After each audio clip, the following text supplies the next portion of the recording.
Hello everyone, welcome to my channel. In this video, we are going to find what is 20% of $30. So if you are new to my channel, please don't forget to subscribe it. So let's start with today's video solution. So 20% of $30. So I'm going to write 20% of 30. So the symbol percent is equals to 1 by 100. In place of the symbol, you can write 1 by 100, or in place of 1 by 100, you can write the symbol.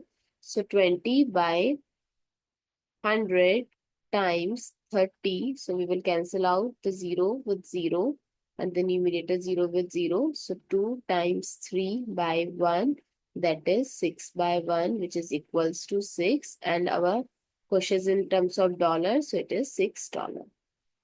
I hope it's fine and you find it useful. So please don't forget to like, share, comment, and subscribe to my channel. Thank you so much for watching this video.